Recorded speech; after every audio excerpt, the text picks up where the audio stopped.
ప్రభు నామానికే మహిమ కలుగునుగాక.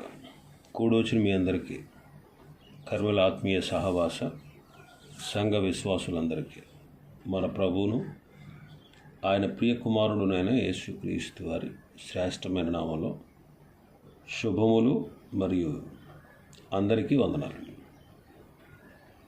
పరమగీతము 6వ అధ్యాయం మనం ధ్యానం చేసుకుంటున్నాం. పరమగీతము 6వ అధ్యాయం 7వ వచనాన్ని చదువుతాను. నీ ముసుగు గుండా నీ కణతలు విచ్చిన దాడిమ ఫలము వలె అగపడుచున్నవి. మరొకసారి చదువుతాను. నీ ముసుగు గుండా నీ కణతలు పిచ్చిన దాడిమ ఫలము వలె అగపడుచున్నవి. ఇక్కడ చెప్పబడిన ముసుగు షోలంబితి తలపై ఉన్న ముసుగు. ఈ ముసుగు విధేయతను కనుపరుస్తూ ఉంది. ఇస్సాకుకు విధేయత కనుపరచుటకు సూచనగా రెబ్గా అతని చూచి ఒంటె మీద నుంచి దిగి ముసుగు వేసుకుంది. విధేయతకు సూచనగా ముసుగు ఉండాలని కొరింథీ పత్రికలో మనం చదువుతాం. 11వ అధ్యాయం మొదటి పత్రిక, కొరింథీ మొదటి పత్రిక 11వ అధ్యాయం 5వ వచనం. ఏ స్త్రీ తల మీద ముసుగు వేసుకొనగా ప్రార్థన చేయును లేక ప్రవచించును, ఆ స్త్రీ తన తలను అవమానపరుచును.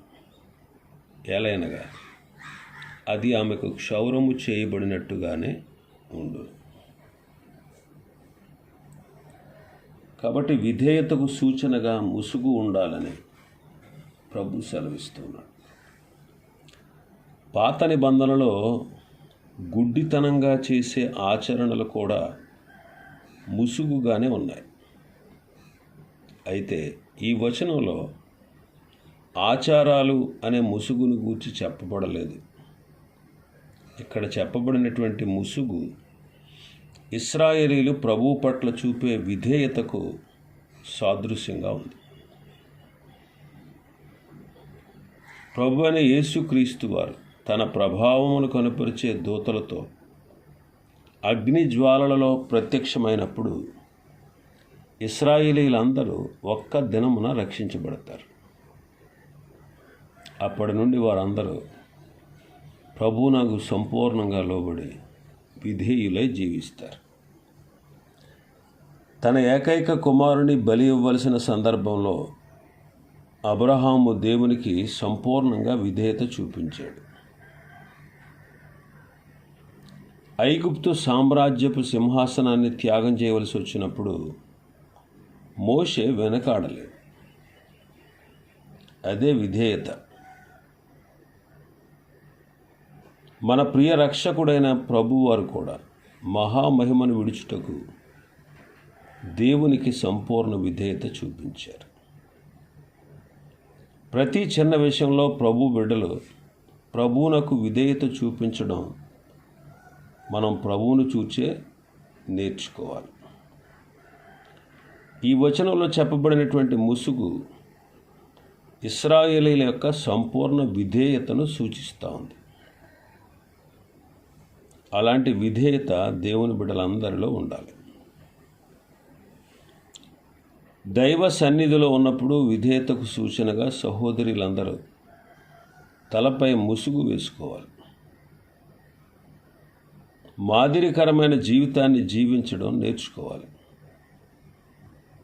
ఈ వచనంలో చెప్పబడిన ముసుగు దేవుని పరిపూర్ణమైన విధేయతను చూపించే ఇశ్రాయేలుల జీవితం మాత్రమే. ఇప్పుడు రక్షణను, రక్షకుణ్ణి ఇశ్రాయేలీలు ఎదిరిస్తూ ఉన్నారు. కానీ 1000 ఏండ్ల పరిపాలనా కాలంలో వారు ప్రభువునకు పరిపూర్ణంగా విధేయులై ఉంటారు. ఇదే విధేయత ముసుగు. ఇశ్రాయేలీల విధేయత జీవితం వలన వారు ఎంతో ఫలభరితమైన ఆత్మీయ అనుభవంలో ఎదుగుతారు. వారి సౌందర్యం విచ్చిన దాడిమ ఫలముల వలె సంపూర్ణమైన పరిపక్వానికి వస్తుంది. విచ్చిన ఫలం సంపూర్ణ పరిపక్వతను సూచిస్తూ ఉంది. రాబోయే దినాలలో ఇశ్రాయేలీలు ఆత్మీయ పరిపూర్ణతను సాధిస్తారని ఈ వచనం మనకు తెలియజేస్తుంది. దాడిమ ఫలాన్ని దానిమ్మ పండు అంటారు. ఈ దానిమ్మ పండ్ల వంటి ఆకారము గల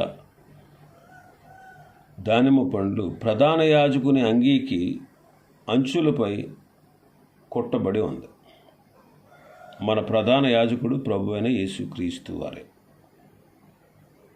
ఆయన అంగీ పైన పరిపూర్ణమైన ఫలభరితమైన జీవితానికి సాదృశ్యమైన దానిమ్మ పండ్లు ఉన్నట్లుగా మనం భావిస్తున్నాం.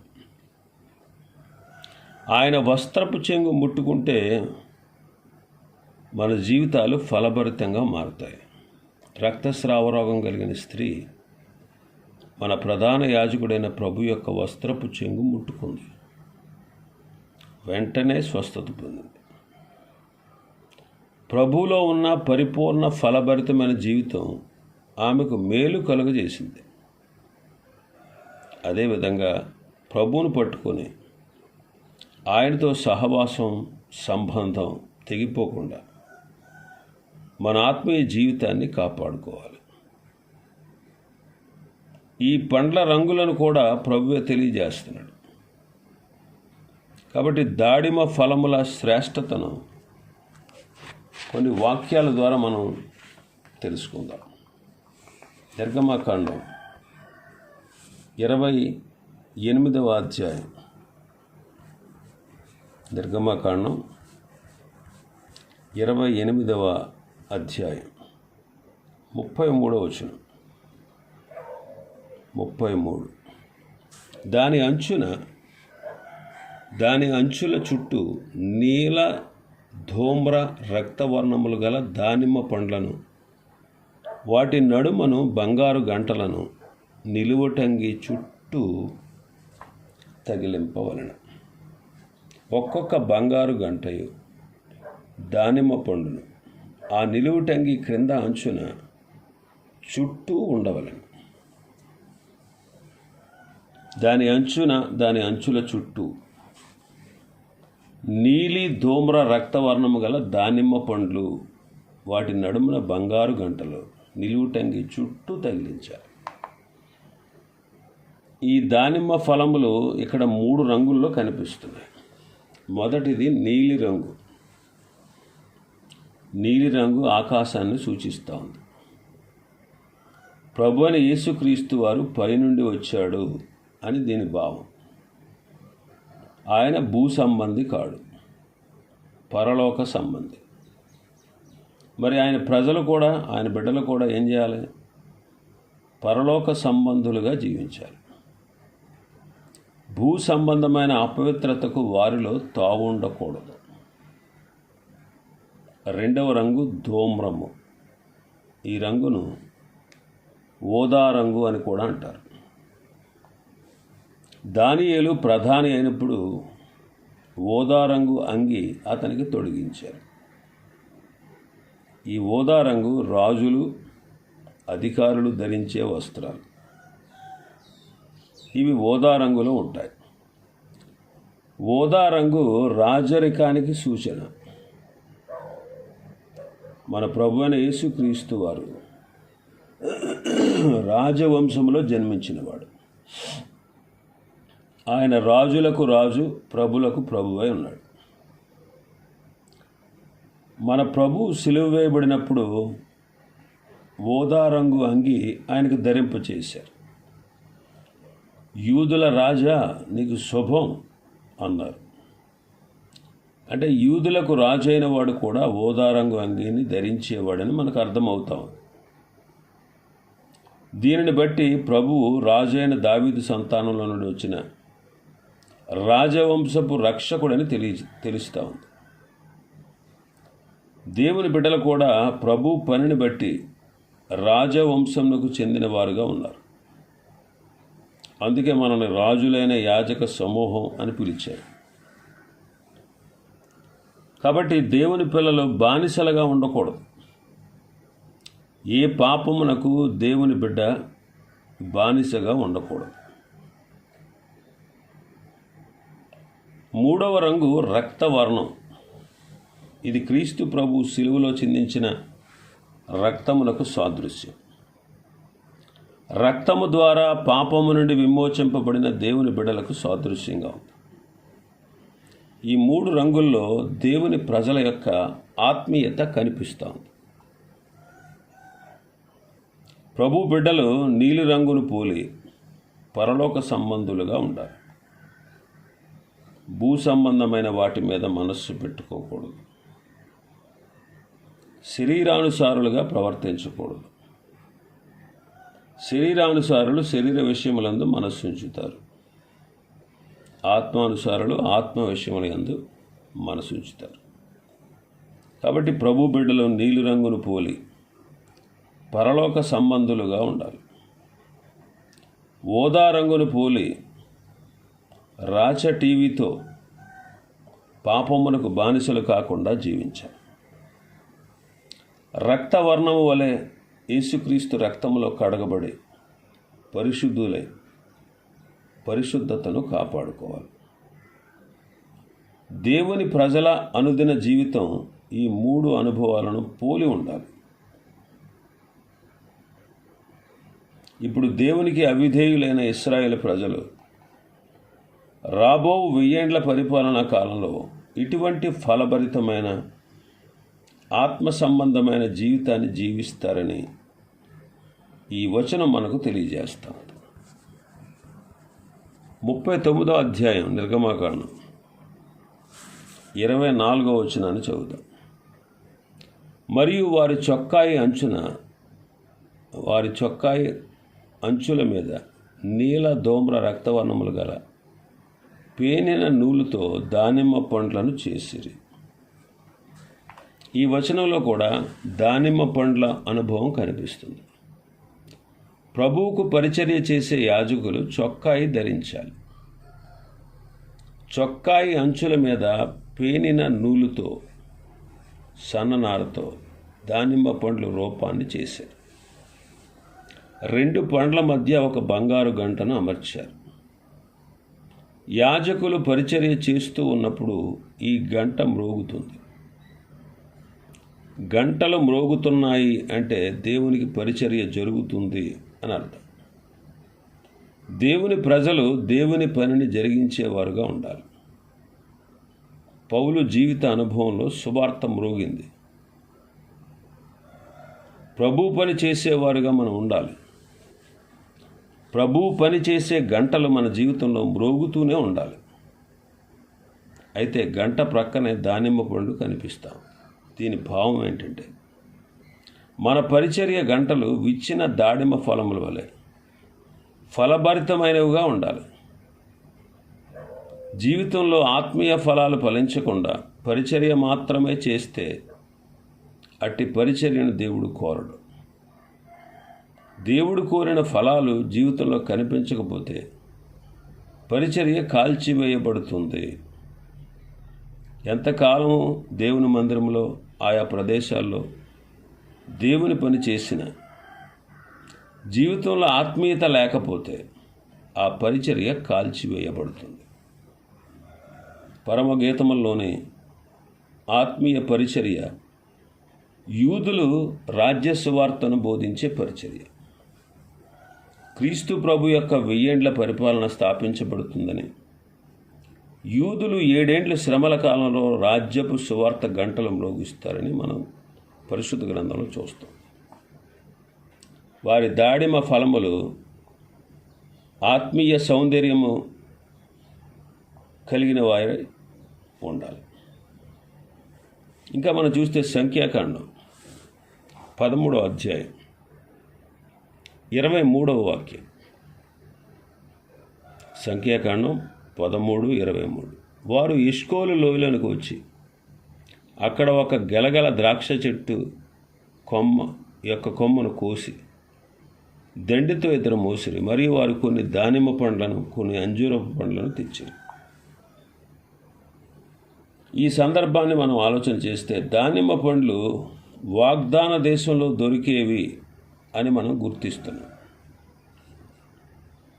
ఈ పంట ఇశ్రాయేల్ దేశంలో పండే పంట. ఈ పంట దేవుని సంఘంలో పండాలి. విశ్వాసుల జీవితంలో ఆత్మీయ పంట పండాలి. వాగ్దాన దేశమునకు సాదృశ్యమైన సంఘములో శరీరెచ్చలు, ముండ్ల తప్పులు, గచ్చపొదలు, అసూయ, కక్ష, క్రోధం ఇలాంటి పంటలు పండకూడదు.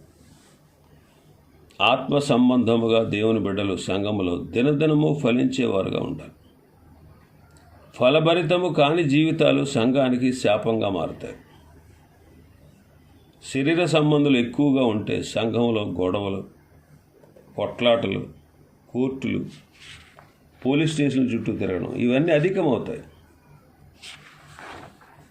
ఇంకా మనం చూస్తే రాజుల మొదటి గ్రంథం 7వ అధ్యాయం 20వ వచనం. మరియు 2 స్తంభముల మీదనున్న పీటల మీద అల్లిక పని దగ్గరనున్న ఉబ్బెత్తునకు పైగా దానిమ్మ పండ్లు ఉండెను. 200 దానిమ్మ పండ్లు ఆ పీట మీద వరుసలుగా చుట్టూ ఉండేది.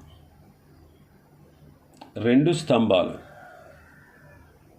ఆ స్తంభాలకు 200 దానిమ్మ పండ్లు ఆ పీటల మీద వరుసగా చుట్టూ ఉన్నాయట. ఇది సొలొమోను మందిర సందర్భం. సొలొమోను దేవుని మందిరాన్ని కట్టించాడు. ఈ మందిరపు ముందు 2 స్తంభాలను నిలబెట్టించాడు. ఈ స్తంభములపై 200 దానిమ్మ పండ్లు కనిపిస్తా ఉన్నాయి. 200 అనే సంఖ్య మనం పరిశుద్ధ గ్రంథంలో అనేక సార్లు గమనిస్తాం. యోహాను సువార్త 6వ అధ్యాయం 7వ వచనం చదివితే, అందుకు ఫిలిప్పు, వారిలో ప్రతివాడును కొంచెము పుచ్చుకొనుటకైనను 200 దేనారముల రొట్టెలు చాలవని ఆయనతో చెప్పాను. ఈ వచనంలో ఫిలిప్పు మాటలు మనం గమనిస్తున్నాం. వేల మంది ప్రజలకు భోజనం పెట్టవలసి వచ్చింది. ఏ విధంగా భోజనం పెట్టాలో ప్రభువుకు తెలుసు. కానీ శిష్యులకు చిన్న పరీక్ష పెట్టాడు. ఆహారం దొరకని చోట శిష్యులే ఆ ప్రజలకు భోజనం పెట్టాలని ప్రభువు కోరారు. ప్రభు పరీక్ష పెట్టి ఆత్మీయ అనుభవానికి మనల్ని తీసుకువెళ్తాడు. సాతానైతే మనల్ని శోధించి భ్రష్టులుగా చేస్తాడు, కానీ ప్రభు మనల్ని ఎప్పుడూ శోధించడు. ప్రభు పెట్టిన పరీక్షలో ఫిలిప్పు తన అవిశ్వాసాన్ని ప్రదర్శించాడు. దేవుని బిడ్డలకు తగినంత విశ్వాసం ఉండాలి. ఫిలిప్పు మాట్లాడుతూ 200 దేనారముల రొట్టెలు కూడా ఆ ప్రజలకు చాలవు అని చెప్పాడు. ఫిలిప్పు ప్రభుతోనే ఉన్నాడు. 3 దినాలు ఆయన వాక్యాన్ని విన్నాడు, కానీ అవిశ్వాసిగానే ఉన్నాడు. మనం కూడా ఎంతో కాలంగా సంఘాల్లో ఉంటున్నాం, వాక్యాన్ని వింటున్నాం, కానీ అవిశ్వాసులుగానే ఉంటున్నాం. జీవితాలు మారడం లేదు. విశ్వాసుల సంఘాలు అవిశ్వాసులతో నిండిపోతూ ఉన్నాయి. ఈ వచనంలో 200 అనే సంఖ్య దేవుని ప్రజల అవిశ్వాసములకు సాదృశ్యంగా ఉంది. మన విశ్వాసం అభివృద్ధి పరచమని ఆనాడు శిష్యులు ప్రభువుని అడిగినట్లు ఈనాడు కూడా అనుదినం మనం ప్రార్థన చేయాలి. సమూయేలు మొదటి గ్రంథం 30వ అధ్యాయం 9వ వచనం. సమూయేలు మొదటి గ్రంథం 30:9. కాబట్టి దావీదు అతని యొద్ద ఉన్న 600 మంది బయలుదేరి బెసోరు వాగు గట్టుకు రాగా వారిలో 200 మంది వెనుక దిగ విడువబడిరి. ఇక్కడ దావీదు సైన్యాన్ని మనం గమనిస్తున్నాం. ఈ సైన్యం అమాలేకీల మీదకి యుద్ధానికి వెళుతుంది. ఈ సైన్యంలో 600 మంది ఉన్నారు, 200 మంది అలసిపోయారు. ఈ సందర్భంలో 200 అనే సంఖ్య అలిసిపోయిన జీవితాలకు సాదృశ్యంగా ఉంది. ఒకప్పుడు దేవుని పక్షాన వీరు గొప్ప యుద్ధాలు చేశారు, దావీదుతో కలిసి విజయాలు సాధించారు. నేడు ఆత్మీయంగా చల్లబడి వెనుకకు దిగజారారు. ఈనాటి సంఘాల్లో ఆత్మీయతను చల్లారిన వారు అనేకులు ఉన్నారు. చల్లారితే వారికే నష్టం. వారు ప్రభు పని చేయరు. ప్రభు పని చేసేవారికి కూడా అడ్డు తగులుతారు. దావీదు కాలం నాటి 200 మంది ముందుకు సాగని వారుగా ఉన్నారు. మరి 200 మంది పైన మిగిలిన వారు 400 మంది అసూయపడ్డారు. వారికి విరోధంగా మాట్లాడారు. సంఘములో అలజడి సృష్టించారు. ప్రభు పనికి ఆటంకం కలిగించారు. ఆత్మీయంగా ఎవరైనా వెనుకకు జారిపోతే, పశ్చాత్తాపపడితే సంఘం అంతటికీ మేలు. ఆత్మీయంగా దిగజారిపోయిన వారు పశ్చాత్తాపపడకపోతే సంఘం అంతటికి నష్టం కలుగుతుంది. ఒక అవిశ్వాసి సంఘానికి చేసే కీడు కంటే ఆత్మీయంగా వెనుకకు దిగజారిన విశ్వాసి సంఘానికి చేసే కీడు చాలా ఎక్కువగా ఉంటుంది. సమూయేలు మొదటి గ్రంథం 25వ అధ్యాయం. సమూయేలు మొదటి గ్రంథం 25వ అధ్యాయం 18వ వచనం. అందుకు అబీగయీలు నాబాలుతో ఏమీ చెప్పక త్వరపడి 200 రొట్టెలు, 2 ద్రాక్షరసపు తిత్తులు, వండిన 5 గొర్రెల మాంసము, 5 మానికలు వేసిన ధాన్యము, 100 ద్రాక్ష గెలలు, 200 అంజూరు పడలు గార్ధమముల మీద వేయించి దావీదు దగ్గరికి వెళ్ళింది. ఇక్కడ జ్ఞానవంతురాలైన అబీగయీలును గూర్చి వ్రాయబడి ఉంది. ఆమె తన భర్త యొక్క మరణాన్ని తప్పించడానికి ప్రయత్నం చేసింది. దావీదు చేతిలో తన భర్త హతుడు కాబోతా ఉన్నాడు. ఆమె భర్త నాబాలు. అతడు మూర్ఖుడు, దుర్మార్గుడు, కృతజ్ఞత లేనివాడు. అతన్ని దావీదు కాపాడినందువల్ల అతడు గొప్పవాడయ్యాడు. కానీ దావీదు పట్ల తగిన కృతజ్ఞత చూపించలేదు. అందువల్ల దావీదు కత్తి చేతబూని నాబాలును అతని కలిగిన సమస్తాన్ని తెల్లవారిలోగా నాశనం చేస్తానన్నాడు. భర్తను మరణం నుండి కాపాడడానికి అబీగయీలు 200 రొట్టెలను సిద్ధం చేసింది. దావీదు యొక్క పాదాలు పట్టుకుని క్షమాపణ కోరుతూ ప్రార్థించింది. ఇక్కడ 200 అనే సంఖ్య తగ్గింపు జీవితానికి, పశ్చాత్తాపానికి సాదృశ్యంగా ఉంది. ఆమె తగ్గింపు జీవితం భర్త ప్రాణాలను కాపాడింది. తమను తాము ఎందరైతే హెచ్చించుకుంటారో వారందరికీ నష్టమే జరుగుతుంది. తనను తాను తగ్గించుకోవాలని ప్రభు సెలవిచ్చాడు. అబీగయీలు అనుభవాన్ని నేర్చుకుని మనం కూడా తగ్గింపు జీవితాన్ని కలిగి జీవిద్దాం. ఈ సందర్భంగా 200 అనే సంఖ్య తగ్గింపు జీవితానికి సాదృశ్యంగా ఉంది. సమూయేలు 2వ గ్రంథం 14వ అధ్యాయం 26వ వచనం. 14:26. తన తల వెంట్రుకలు భారముగానున్నందున ఏటేటా అతడు వాటిని కత్తిరించుచూ వచ్చెను. కత్తిరించినప్పుడల్లా వాటి ఎత్తు రాజు తూనికను బట్టి 200 తులములాయను. ఇక్కడ ఈ సందర్భంలో అబ్షాలోమును గూర్చి చదువుతున్నాం. అబ్షాలోము సౌందర్యవంతుడు. అతని అంత సౌందర్యం కలిగిన వాళ్ళు ఇశ్రాయేలీలో ఎవ్వరూ లేరు. అతని శరీర సౌందర్యాన్ని పోషించుకోవడానికి సంవత్సరానికి ఒక్కసారి మాత్రమే తల వెంట్రుకలు కత్తిరించుకునేవాడు. కత్తిరించబడినప్పుడు వాటి ఎత్తు 200 తులములు అని ఉంది. శరీర అందాన్ని పోషించుకున్నవాడు అనమాట.